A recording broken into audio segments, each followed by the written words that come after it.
আমরা বলি আমরা নারী, আমরা সব পারি। আদৌ কি আমরা সব পারি?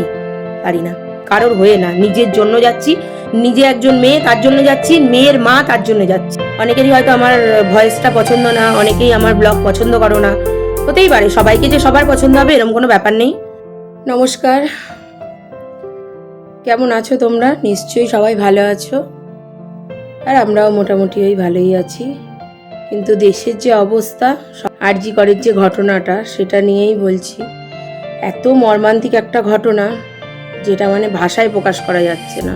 যেহেতু সেই দিন আরও যেতে পারিনি, তাই ভাবলাম আজকের দিনটা আর মিস করবো না, আজকে যাব। আর এটা সত্যিই খুব সেদিন যাওয়ার ইচ্ছা ছিল, কিন্তু যেতে পারিনি। আমার মেয়েও খুব বায়না করছিল, কিন্তু অতটা বুঝতে পারিনি আর যেতেও পারিনি। তো আজকে তো যেই শুনেছি ভেবেছি না, আজকে তো আর বাদ দেবো না, আজকে যেতেই হবে, কিচ্ছু করার নেই। মেয়েদের যে অবস্থা হচ্ছে, স্বাধীন ভারতে নাকি আমরা বাস করি। এটা স্বাধীন ভারত? যেখানে বাস করছি সেখানে মেয়েদের স্বাধীনতা নেই। একজন ডক্টর, তাকে কিনা আরো সব মানুষ মিলে মেরে দিল, আর মারার কি পরিণতি! উফ, ভাবা যায় না, ভাবা যায় না। একজন মেয়ে হয়ে, একজন মেয়ের মা হয়ে এটা ভাবতেই পারি না যে মেয়েটাকে ছোট থেকে বড় অবধি মানুষ করা, তার বাবা মার কি অবস্থা, যে তার মেয়েকে আজকে কিভাবে মেরেছে। যদি মারার হতো এমনিই মারতে পারতো, কিন্তু এতটা কষ্ট দিয়ে মারা, কি করে মানুষ পারে? না, আমি শুধু তাই ভাবছি, কি করে মানুষ পারে। যে মানুষগুলো করেছে তারাও তো কোনো মায়ের গর্ভেই জন্ম নিয়েছে, তাদেরও বউ আছে, বাচ্চা আছে, তাদেরও ঘরে বোনরা আছে, দিদিরা আছে। একবারও ভাবলো না, হাত কাঁপলো না? বলো, কি করে সম্ভব? এটা কি করে সম্ভব? ঠিকভাবে জানো তো ভিডিও দিতে ইচ্ছা করছে না, শর্টেও সেরকম ভাবে ভিডিও দিচ্ছি না, বড় ভিডিও দেওয়া হচ্ছে না, মানে ভালোই লাগছে না। স্বাধীনতার দিন পতাকা কি তুলতে যাব? স্বাধীন তো আমরা নই, কি করে পতাকাটা তুলবো বলো তো? আজকে মানে দেশ স্বাধীন হওয়ার এত বছর পরেও নিজেদের স্বাধীনতার জন্য আমাদের লড়াই করতে হচ্ছে। ভাবা যায়? ভাবা যায় না। একটা কথা মনে পড়ছে, কি বলতো, প্রবাসের ঘরকন্যা মহুয়াদি আছে না, প্রবাসের ঘরকন্যা আমি প্রত্যেকটা ব্লগই দেখি, আর মহুয়াদিকে আমার ভীষণ ভালো লাগে, আর যার সবারই ভালো লাগে। মহুয়াদির একটা কথা বলেছে, যেই কথাটা মানে না বললেই নয়। আমরা যখন থেকে মেয়ে হয় কি করি, মেয়েদের দু পায়ে দুটো বেরি পরিয়ে রাখি, এখানে যাবি না, ওখানে যাবি না, এটা করবি না, ওটা করবি না। কিন্তু আজকাল এমন দিন এসে গেছে যে মেয়েদের দুটো পায়ে বেরি না পরিয়ে তোমাদের নিজেদের ঘরে যে ছেলেরা আছে তাদেরকেও একটা করে বেরি পরাও। কারণ ছেলেদেরকেও ছোট থেকে মানে তৈরি করতে হবে এমন ভাবে যে মেয়েদেরকে এইভাবে দেখুক যে সেই মেয়েদের গর্ভ থেকেই ওরা জন্ম নিয়েছে। শুধু যে ছেলেরা করেছে তা না, মেয়েদেরও শুনতে পাচ্ছি যে মেয়েরাও নাকি দুজন মেয়ে ছিল না, প্রথমে শুনলাম একজন মেয়ে ছিল। জানি না কেমন মেয়ে আর কেমন ভাবে তৈরি হয়েছে যে এইভাবে আর একজনকে মেরে ফেলতে পারলো, আমার জানা নেই। সত্যি আমার জানা নেই কিভাবে করলো, আর কোনো ভাষাও নেই। সামনেই তো দুর্গাপুজো, বলো, দুর্গাপুজোটা এবার আর মনে হয় না করাটাই ভালো। কারণ কি হবে মেয়েদের পুজো করে, যদি মেয়েদেরকে সম্মানই না করতে পারলো, কি হবে? এত বড় দেবীর এত ঘটা করে পুজো করে, এত বড় প্যান্ডেল করে, কোনো লাভ নেই, কোনো লাভ নেই। ঘরে যে মা বোনেরা রয়েছে, মেয়েরা আছে, তাদেরকে আগে স্বাধীন করো, তারপরেই পুজো করা উচিত। ভগবানকে পুজো করছে, দেবীর পুজো, এদিকে মেয়েদেরকে কত তুচ্ছভাবে দেখছে। জানি না কিরকম মানসিকতা। আর সব থেকে বড় কথা,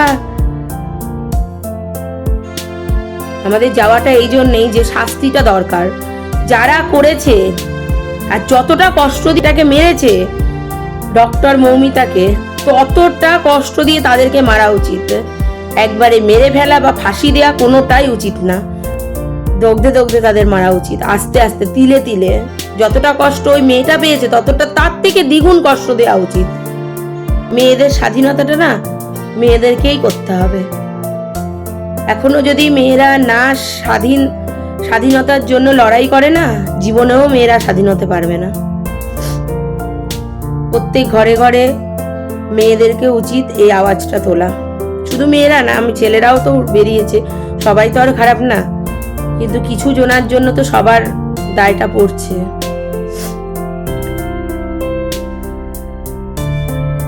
এই যে আমরা বলি আমরা নারী, আমরা সব পারি, আদৌ কি আমরা সব পারি?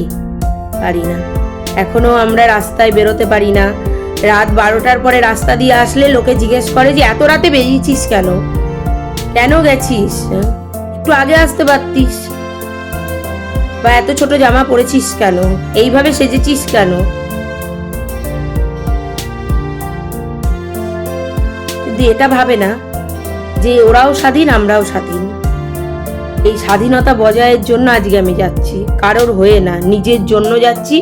নিজে একজন মেয়ে, তার জন্য যাচ্ছি, মেয়ের মা, তার জন্য যাচ্ছি। চলো, আজকে জানি না আর কিছু বলতে পারবো কিনা ব্লগে। অনেকেরই হয়তো আমার ভয়েসটা পছন্দ না, অনেকেই আমার ব্লগ পছন্দ করো না, হতেই পারে। সবাইকে যে সবার পছন্দ হবে এরকম কোনো ব্যাপার নেই। ভয়েসটা সত্যিই আমার খারাপ হয়ে গেছে, কিন্তু এরকম ছিল না। 1 বছর আগেও কিন্তু আমার ভয়েসটা অন্যরকম ছিল। হঠাৎ এত কাশি হয়েছিল, আর অনেক ডাক্তার দেখানো হয়েছে, কিন্তু কিছুতেই কমেনি। ঠিক এই রকমই ভয়েসটা হয়ে গেছে। আমারও কষ্ট হয় কথা বলতে, অনেকদিন ভিডিও করিনি আগের বছর থেকে, কিন্তু কতদিন বলো, কতদিন করব না, করতে তো একদিন হবেই। ওই জন্যই খারাপ লাগলেও কিছু করার নেই, কিন্তু আমাকে তো ভিডিও দিতেই হবে। যেখানে করতে এসেছি যেটা, সেটাকে তো চালাতেই হবে। আর আজকে আমি একা যাচ্ছি না, আমার বন্ধুরাও যাচ্ছে, আর সব থেকে বড় ব্যাপার হচ্ছে আমার মেয়েও যাচ্ছে। ওকে বলেছিলাম যেতে হবে না, তার একটা কারণ আছে, তোমাদেরকে দেখাচ্ছি, দাঁড়াও।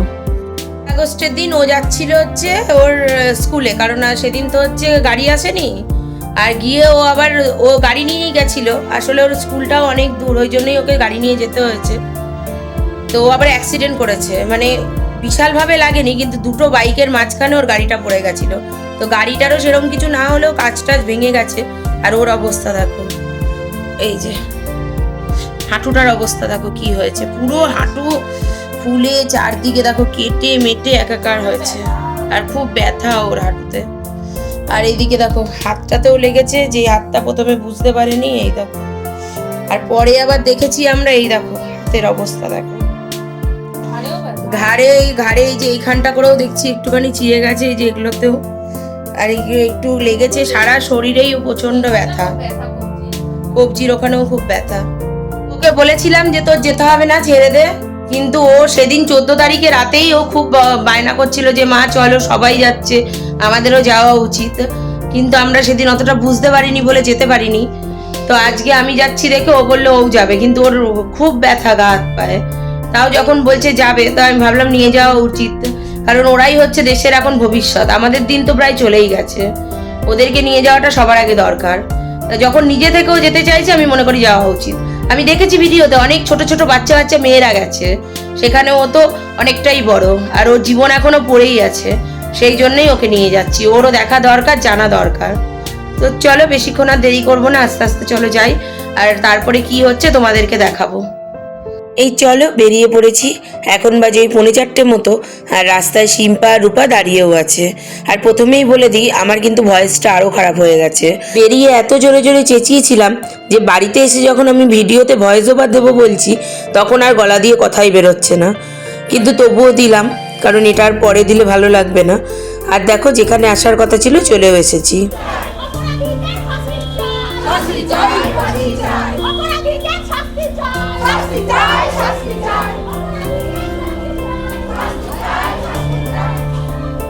আর ভিড়টা দেখেছো, প্রচুর ভিড় হয়েছে, প্রচুর। আর ওই দেখো চৈতালিও কিন্তু এসে গেছে, ও কিন্তু ছিল না, ও অনেক পরে এসছে, আমরা তো একসাথে এসছিলাম। আর প্রচুর লোকে ভিড় করেছে, প্রচুর লোক, মানে মেয়েরাই বেশি। যারা ওই রাত্রিবেলা সেদিন বেরোতে পারেনি তারা তো গেছেই, আর কিছুজন রাতেও বেরিয়েছিল, তারাও এসেছে। আর এই দেখো, বললাম না ছোট ছোট বাচ্চারাও এসছে, এই যে এই একটা পুচকু এসছে, আর ওই দেখো চৈতালি এসে গেছিলো, ওই দিক করে দাঁড়িয়েছিল, ওই জন্য দেখা যায়নি। তো চলো যাই আস্তে আস্তে। আর প্রচুর ভিড় হয়ে গেছে, আর প্রচণ্ড গরমও লাগছে, ভীষণ গরম লাগছে। কখন যে বৃষ্টি আসবে কোনো ঠিক নেই।